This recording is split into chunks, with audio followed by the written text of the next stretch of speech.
We funded 20. We as a nation do not have to go into debt to have a currency.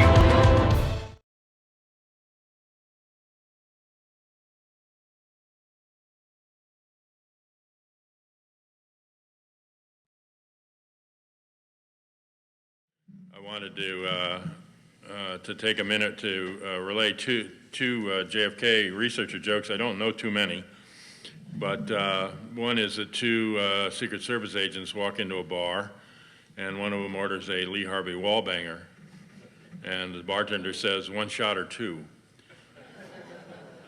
The other I just heard last night, and a Kennedy researcher spends his whole life working on the case and dies and ends up going to heaven. And God comes to the gate and says, "Welcome to heaven." And he says, "Well, that's great." He said, "But I had a question." And God said, "Sure, question what?" He says, "Could you tell me who killed Kennedy?" And God says, "I have a theory about that."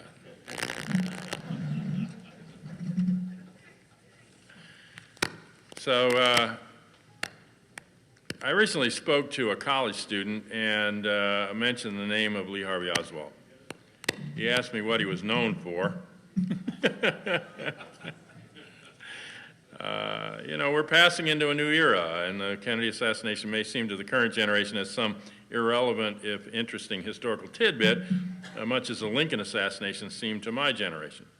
In reality, both those assassinations had a national impact. They shifted paradigms of understanding, and they impacted major policies and political trends that followed them. And both of them ended a forward agenda that was being carried out by these leaders and the hope that they represented for social change in their times. And so I'd like to put the Kennedy assassination into its historical and political context so that we can understand why it matters 50 years later and what we can do about it. Years ago, an older black man sitting on a stoop in Washington, D.C. overheard me talking about the assassination. And he responded, "Kennedy, he dead." Well, indeed he is.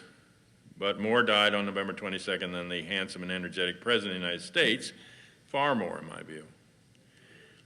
This is James Madison in his Political Observations, 1795. He talks about a deep conviction of the danger to liberty and the Constitution from a gradual assumption or extension of discretionary powers in the executive departments, from successive augmentations of a standing army, and from the perpetuity and progression of public debts and taxes. Of all the enemies to public liberty, war is perhaps the most to be dreaded because it comprises and develops the germ of every other. War is the parent of armies. From these proceed debts and taxes, and armies and debts and taxes are the known instruments for bringing the many under the domination of the few. In war, too, the discretionary power of the executive is extended. Its influence in dealing out offices, honors, emoluments is multiplied, and all the means of seducing the minds are added to those of subduing the force of the people. The same malignant aspect in republicanism may be traced in the inequality of fortunes and the opportunities of fraud growing out of a state of war, and in the degeneracy of manners and of morals engendered by both. No nation could preserve its freedom in the midst of continual warfare. Thomas Jefferson said, "I abhor war and view it as the greatest scourge of mankind." George Washington, in his farewell address, 1796, said, warning the country, to oppose foreign alliances, attachments, and intrigues which would stimulate and embitter. Hence, likewise, they will avoid the necessity of those overgrown military establishments which, under any form of government, are inauspicious to liberty and which are to be regarded as particularly hostile to Republican liberty. Hermann Goering at Nuremberg trials for war crimes said, naturally the common people don't want war. That is understood. But after all, it is the leaders of the country who determine the policy, and it is always a simple matter to drag the people along. Whether it is a democracy or a fascist dictatorship or a parliament or a communist dictatorship, voice or no voice, the people can always be brought to the bidding of the leaders. That is easy. All you have to do is tell them they are being attacked and denounce the peacemakers for lack of patriotism and exposing the country to danger. It works the same in any country. America, for most of its history, adhered to the founders' ideals and disbanded armies at the end of each conflict, but that ended after the massive militarization of World War II. The false patriotism used to garner support for wars of greed and conquest abroad began in earnest during World War I, and objectors then were attacked, beaten, and imprisoned. Some were killed. For most of its history, America did not have conscription, at least not between wars, but that ended with the passage of the Selective Service Act in 1940 to sort out the glut of volunteers and allow rotational training at camps. It stayed in place until protests, objections, and resistance ended it in the early 1970s, so now we use a poverty draft or economic conscription much more efficiently to pit the poor and people of color against the same population in other countries.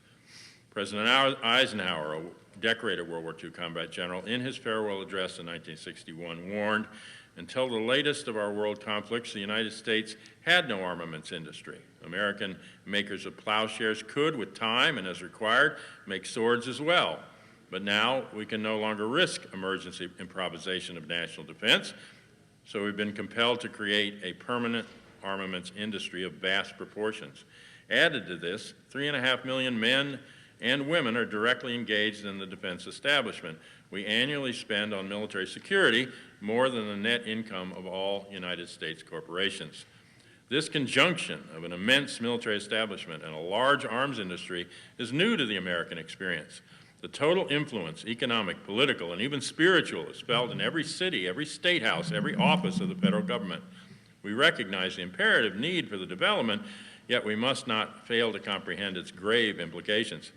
Our toil, resources, and livelihood are all involved, so is the very structure of our society.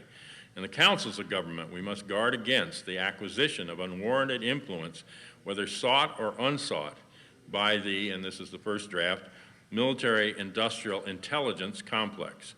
The potential for the disastrous rise of misplaced power exists and will persist.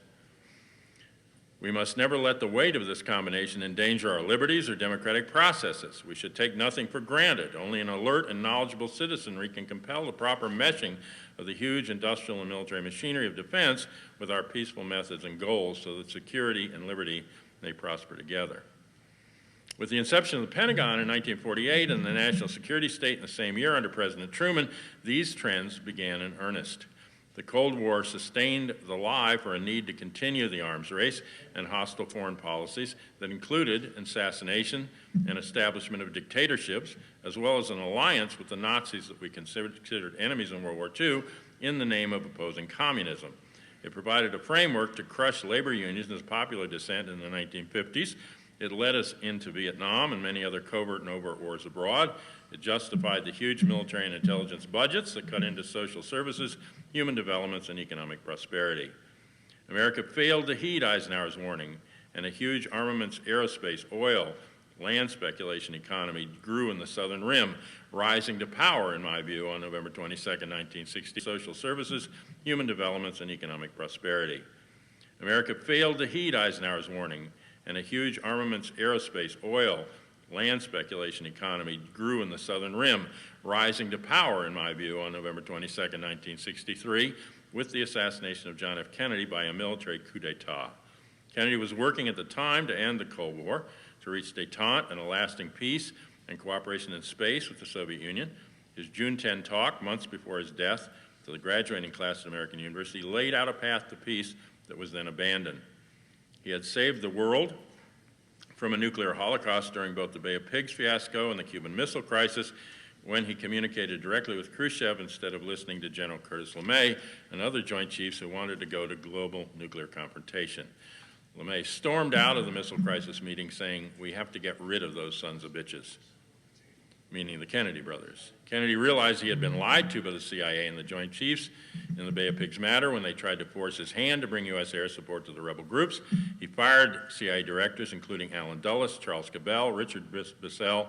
Near the time of his death, Kennedy said he wanted to break the CIA into pieces and scatter them to the four winds. Dulles later sat on the Warren Commission and helped to cover up the real facts behind his death. The strategic interoperative plan for nuclear response attack would have led to long rows of B-52s flying over Russia and China, carpet bombing with Hiroshima-sized nuclear weapons. The atmosphere and life on the Earth would not have survived, for the most part, all over the globe. It has been recently revealed that there was a standing military order in the case of the assassination of an American president by foreign, read communist, sources that just such a Holocaust would be immediately unleashed. It nearly was on November 22nd. Kennedy was also pulling out of Vietnam, ordering all U.S. troops removed by the end of '64 in April of '63, a policy completely reversed by the Joint Chiefs of Staff November 25th, planning instead a 10-year war with 57,000 American dead. Kennedy was supporting many international movements for independence against old colonial rule. He realized that making peaceful revolution impossible made violent revolution inevitable. Instead, his successors escalated existing wars, supported colonial repression, and armed dictators and fascists as anti-communist allies for decades. George Brown of Brown and Root financed the political career of Lyndon Johnson, and his company made $4 billion on the construction of Cam Bay and other projects in Vietnam. Kennedy and his brother Robert were going after organized crime, rooting out mafia leaders and their organizations, while J. Edgar Hoover denied its very existence. They were also being moved by emerging civil rights movements and addressing the issue of race in America in the face of a century of replacing slavery with discrimination in education, hiring, and Jim Crow laws in the Southern Rim that did not want to change. Their support of Dr. Martin Luther King following the March on Washington enraged the racists. Robert was also assassinated before he could win the White House to follow his brother's policies and reopen an investigation into his case, since he rejected the Warren Commission's sloppy work and wanted to unearth the conspiracy responsible. On the domestic front, Kennedy stood up to the steel industry when they tried to fix prices and wages. He opposed the oil tax depletion allowance, which was $13 billion a year tax write-off for the industry, real money in 1963, which financed elections. Oil to this day gets tax breaks and drives the foreign policy and wars abroad for the most part. It is being replaced now by opium, a more lucrative project, 95% of which comes from a country called Afghanistan. Kennedy also wanted to normalize relations with Cuba and end another such confrontation with the Soviet Union, and had reached out to Castro at the time of his murder. Operation Northwoods, designed by the Pentagon and the CIA to create a traumatic incident that could plausibly be blamed on Castro and allow invasion of Cuba after the many assassination plots against Fidel, were strongly opposed by the Kennedy brothers. Kennedy fired Lyman Lemnitzer when he brought back a revised version of Northwoods, having already rejected the idea. In my view, the Joint Chiefs then planned and implemented Northwoods on November 22nd, using the assassination as the traumatic incident and framing Oswald with a double, visiting the Soviet and Cuban embassies in Mexico City to link the murder to Castro. Troop transport planes were loaded on November 22 at major bases to invade Cuba. Navy SEALs stationed offshore waiting for the green light to find and kill Fidel. The Strategic Air Command bombers were disarmed by removing their code books on November 22nd, as well as preventing all secure communication between federal agencies. Those lines, when Lee Harvey Oswald survived arrest and death in the Texas theater, becoming a talking head instead of a dead red who knew far too much from his own background with naval intelligence, the U-2 spy plane, and intelligence operations at home. The murders that followed of Malcolm X, Martin Luther King, and Robert Kennedy were for the same purpose: to extinguish public hope and organizing for ending militarism, racism, and poverty in the growing permanent war economy and the concentration of wealth in the last stages of monopoly capital. This is why these assassinations matter, because they define our current history and our political reality. They were meant to kill any hope for change in the war and money agenda. When the Cold War excuse was continued, when the Cold War excuse for continued militarism was threatened by the Soviet Union and it collapsed, and the excuse collapsed, a new enemy had already been defined by these war makers: terrorism, and so was the response: more war, an end to civil liberties, the rise of the fortress state. Since the attacks of September 11, 2001, the military, intelligence, and homeland security systems have grown out of proportion to the past or any other country, spending over $8 trillion as of last year and more each day. The resulting wars have cost nearly $3 trillion. These institutions have also been increasingly privatized. The authorization for the use of military force passed by Congress after the attacks, again before the war in Iraq, have been renewed annually with little or no debate or discussion, along with annual renewals of a state of emergency. Both of these have been used to vastly increase the powers of the executive branch and the warfare state, and they were the excuse given for every violation of the constitutional rights and procedures of the Bush administration. When I worked on Capitol Hill for Representative Cynthia McKinney and as an intern for Representative Dennis Kucinich, I co-authored over 100 articles of impeachment based on violations of the oath of office, aggrandizement of executive powers, constitutional violations and breaches of international treaties, and the laws of war. They were each one sufficient to impeach had Congress wanted to act, and well documented. Sadly, the new president, Obama, continues to violate all of them and has in fact made some of the violations worse. This should not surprise us on one level, since after World War II, and especially after the Kennedy assassination, the hired guns have taken over the ranch and are holding the owners hostage. The presidents come and go. The Pentagon and the CIA sit and grow. Intelligence agencies determined the outcome of World War II and then began to determine who would lead countries around the world in its aftermath. The military and its contractors made sure that the profits of war would continue. Destabilization became the foreign policy of the United States for whole continents and regions and continues to this day. Most of you have heard of the Central Intelligence Agency, the CIA, and the Federal Bureau of Investigation, the FBI. How many of you have heard of the DIA, the ONI, the NRO, the DISC? These agencies are larger, command more budget, and employ far more people than the CIA and FBI combined. Without oversight or public scrutiny for the most part, they carry out the foreign and domestic policies and repressions. The NRO, National Reconnaissance Organization, whose initials used to be secret, now the National Geospatial Intelligence Agency. The Eyes in the Sky, the ONI, Office of Naval Intelligence, is the largest and oldest intelligence agency, and each branch of the military has its own. The DISC, the Defense Industrial Security Command, was set up to guard the atomic secrets of the Manhattan Project under General Leslie Groves. It is the largest domestic police force in the United States, but unknown to most of you. In fact, the creation of the first nuclear weapons at Oak Ridge, Tennessee, led to the creation of all these ills that we now face, including excessive secrecy, nationalization of security issues, increased power of the executive branch, special emergency powers, and the excuse for permanent war and armament. Read the book Bomb Power by Gary Wills. Of the 13 agencies in the intelligence community, 11 were always under the control of the DIA. The Defense Intelligence Agency, which also controls 85% of the intelligence budget in secret and always has. The so-called black budget hidden in Pentagon spreadsheets. Most of you have now heard of the NSA, the National Security Agency, the electronic ear, because of revelations about warrantless wiretapping and illegal surveillance. They have always been under DIA. Even NASA, NASA carries out DIA projects over civilian priorities. Now all 13 agencies fall under a new Director of National Intelligence, the DNI, who you may have noticed is always a military officer. Domestic police forces have also been increasingly militarized. SWAT teams now carry out thousands of drug raids annually using excessive force, and local police use military weapons against the populace. Every major government agency now also has its own SWAT enforcement team, and they've been using them. ICE, the Immigration Enforcement Agency, has been brutal and runs secret prisons.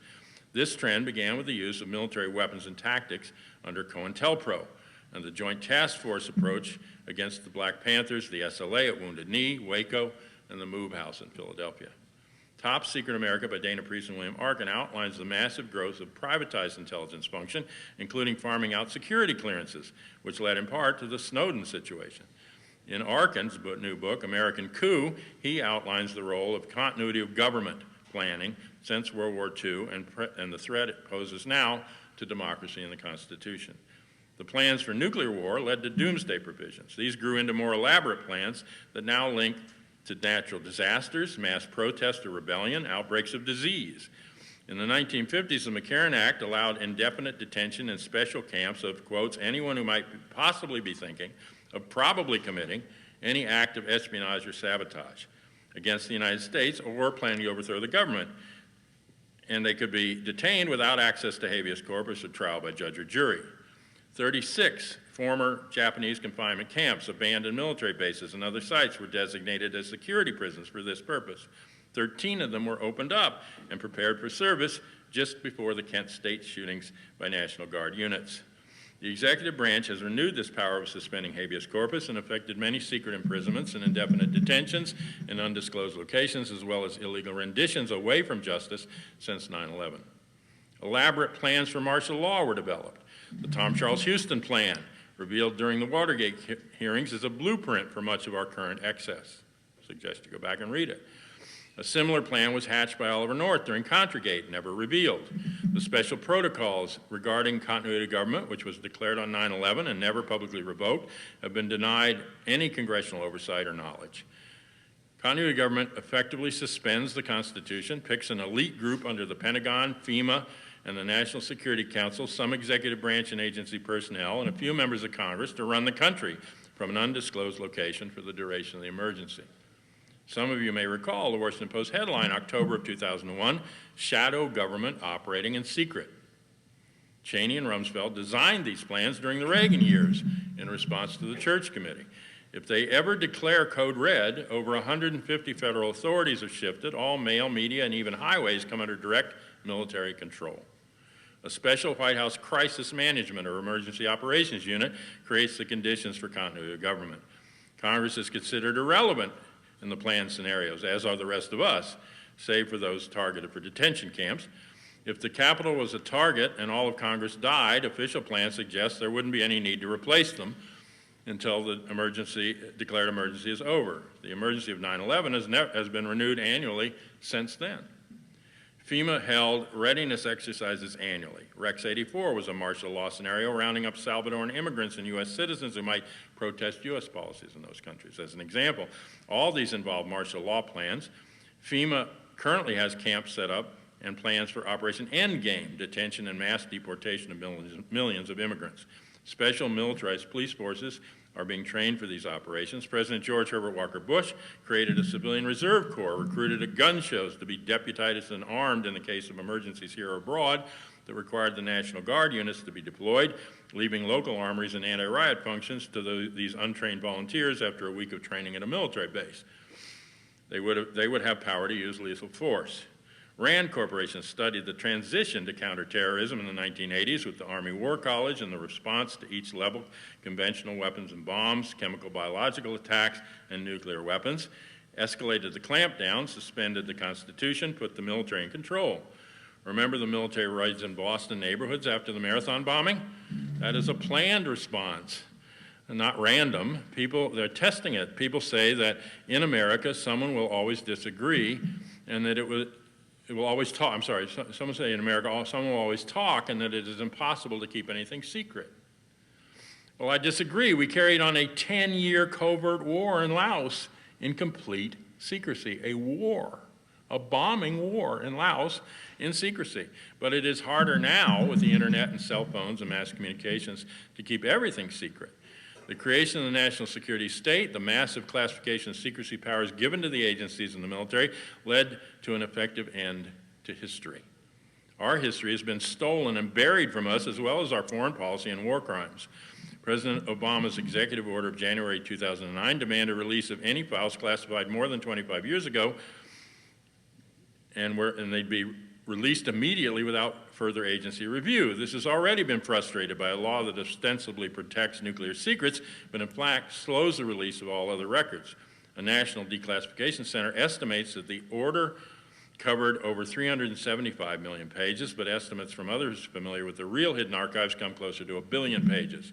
At the same time, teams are going through previously declassified records since 9/11 and reclassifying them. An additional 15,000 printed pages a year are newly classified. The electronic and digital files are reaching the event horizon of a black hole. Every 18 months, another petabyte of these records are classified and locked away. A petabyte is 1 million gigabytes. The government could not afford to hire in the subsequent 18 months enough people to read a petabyte of data. So meta tags are being used at the point of classification so that computers can later do the declassification, if any. The National Records Center, part of the National Archives in Suitland, Maryland, houses primarily classified military records since World War II. They're housed in underground buildings, each of them an acre in size. There are 27 of them. Our history, literally buried and kept from us, and a people without a history is a conquered people. It is in this context that we need to put the current attacks on Bradley Manning, Edward Snowden, and many other whistleblowers. If not for veterans who told the truth when they returned home from Vietnam, we would never have known about the My Lai massacre of civilians or the many other systematic war crimes that marked that war and all modern war, which is now inherently genocidal since 94% of the casualties are civilians, ethnocidal and ecocidal. The Obama administration has been worse for whistleblowers than even Bush was. They're invoking the Espionage Act against people exposing government waste, fraud, and corruption and lying. Intelligence leaks, like out of the agencies, are exempt from whistleblower protections, which are minimal anyway. But until Manning's case, the government efforts in this regard, with their draconian sentences to make a scapegoat and send messages to others, have failed to get convictions. But it hasn't stopped them from trying.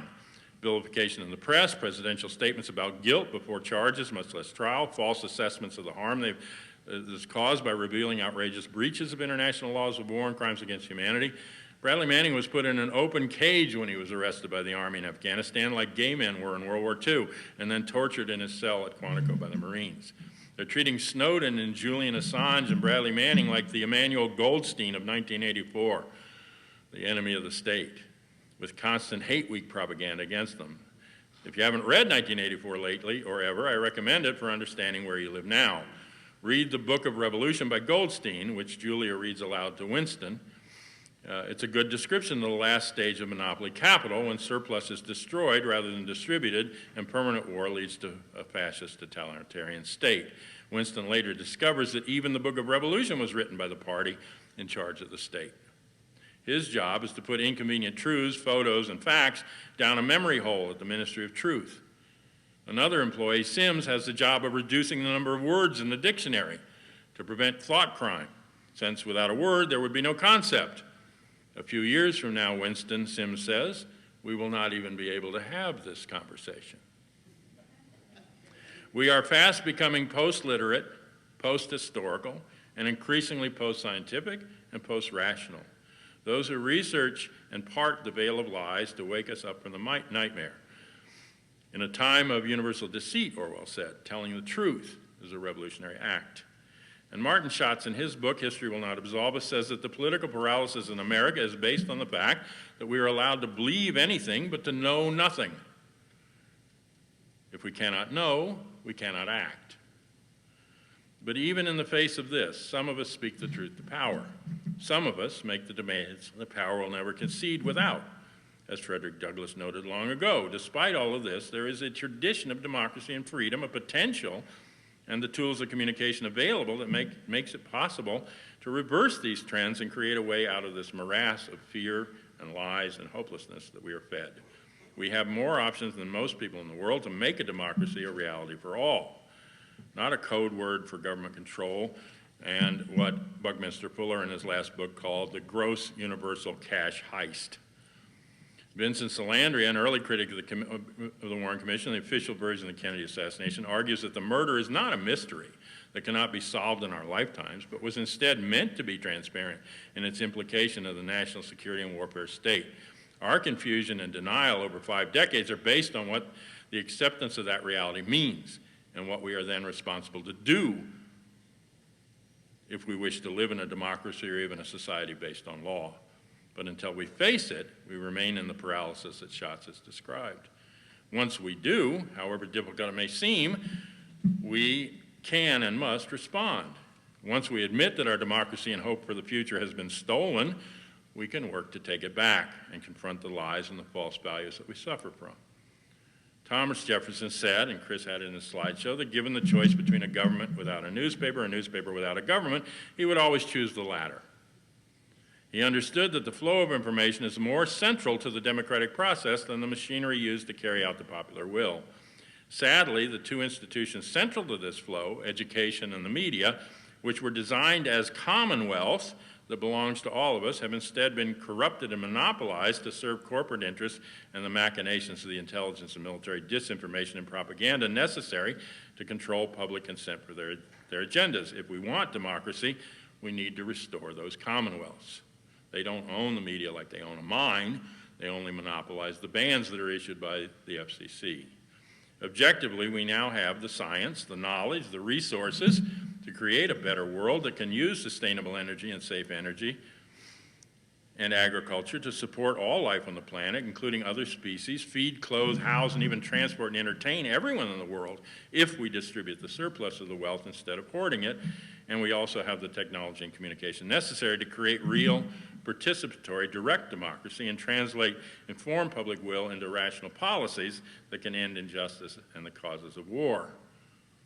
In the 1980s, Bill Kelly and I founded the Committee for an Open Archives to release the JFK assassination files, which we saw as the next step in keeping the case alive.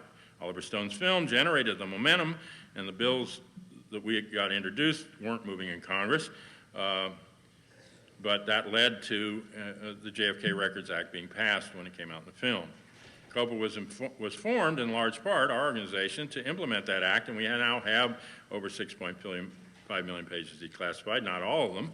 So I think we need to continue to demand that all files be released. And I've also drafted and trying to get pushed in Congress, and hope people will help with this with their representatives to the extent they represent you.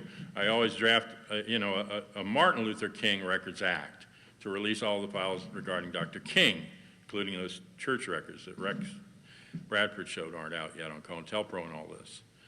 But it hasn't moved yet, so we're pushing for a sponsor, and once it moves, it would also allow oversight of the JFK Act that it's based on. Another possible route would be a petition for a courageous DA to treat JFK's murder as a cold case, collect new evidence, and convene a grand jury. A federal grand jury would require the FBI to be the investigative arm, but a local jury would not. I proposed this to the mayor of Dallas as a way to get the press in the world to forgive Dallas and get the catharsis that he really wants.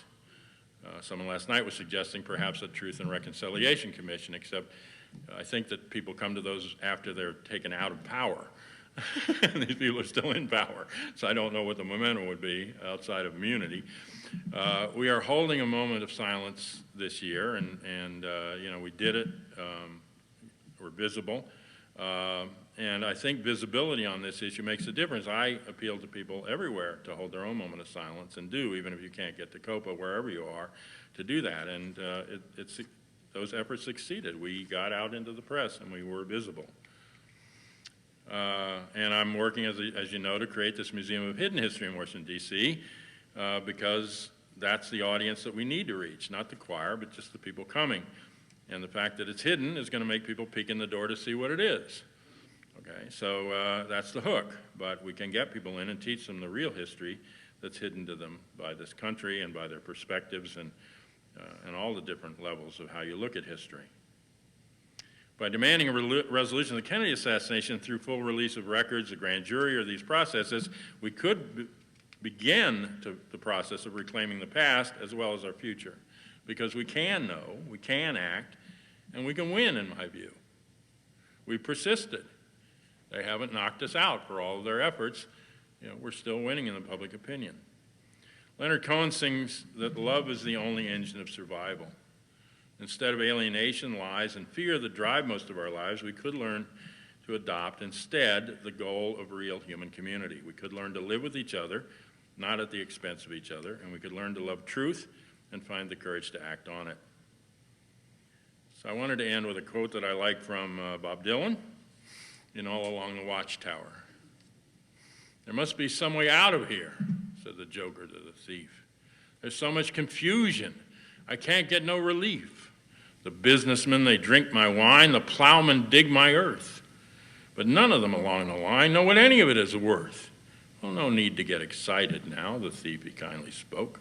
"There are many of those among us who think that life is but a joke. But you and I, we've been through that, and that is not our fate. So let us not speak falsely now. The hour is getting late."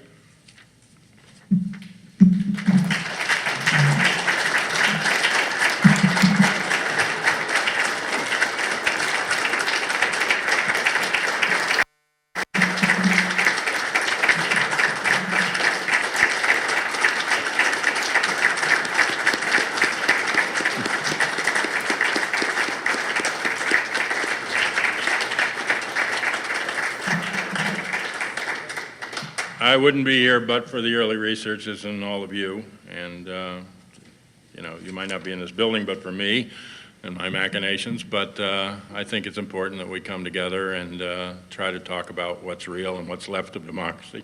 I used to tell Penn out on the knoll, you know, we may be all there is, but at least we hold up the flame out here, you know, for some kind of different country. And I wrote Penn once and said that I had read that dolphins who began to be captured by the Japanese when they were fishing for tuna, because dolphins follow tuna for, that's their, you know, what they eat.